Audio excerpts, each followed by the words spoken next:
Hey, welcome everyone. I'm Ted Earhart, recording from my home office today for the first time. Today is November 13th. It's Friday. We are about a week and a half out from the 2020 elections. I just want to take a moment to reflect back and recommend something that I think would do all investors a great service. The 2020 elections are going to go down in history for all sorts of reasons.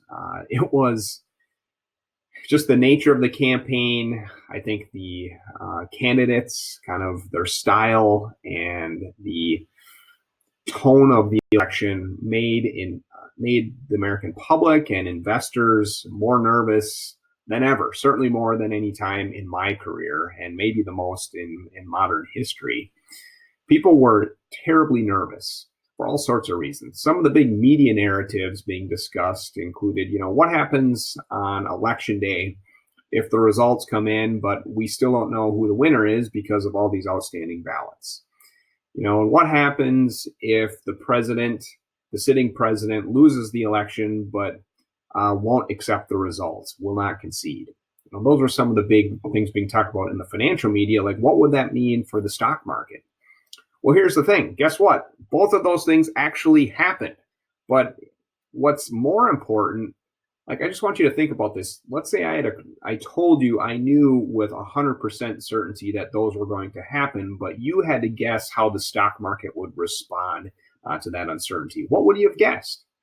Well, take a look. You're up on the screen. We're looking at the Dow Jones Industrial Average in the week surrounding the election, basically starting Friday, October 30th, before the November 3rd election, and ending on the following Friday, which was actually a day before the election was ultimately called. And my point is, if you look at this, the Dow is at 26,500.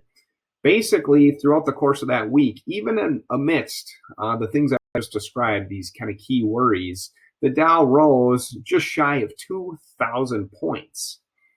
Isn't that counterintuitive? This is really just one of those classic examples of, investors being worried about a future outcome that's unknown, and also, worrying about how the markets will respond. I think all investors, here's one thing you can do that will greatly help you, is write down how you were feeling before election day. What were the things that you were concerned about, and how did you think those might translate through to the financial markets if they came to be?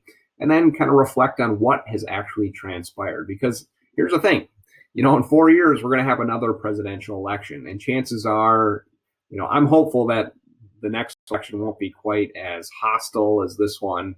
But even if that's the case, investors will certainly have some of the same feelings they had in 2020. And those are always great temptations for people to jump out of the market. So wouldn't this be something great that you could tuck away in a file somewhere that you could come back and reference to think about in the future?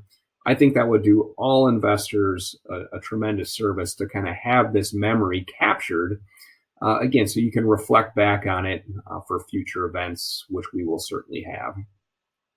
So that's just a quick one for you today. What a year it's been. And as usual, the markets do things that are totally unexpected and react in ways that are really kind of defy logic, if you will, in some cases, or expectations. It's been an amazing year. So I appreciate you tuning in, and we'll see you next time.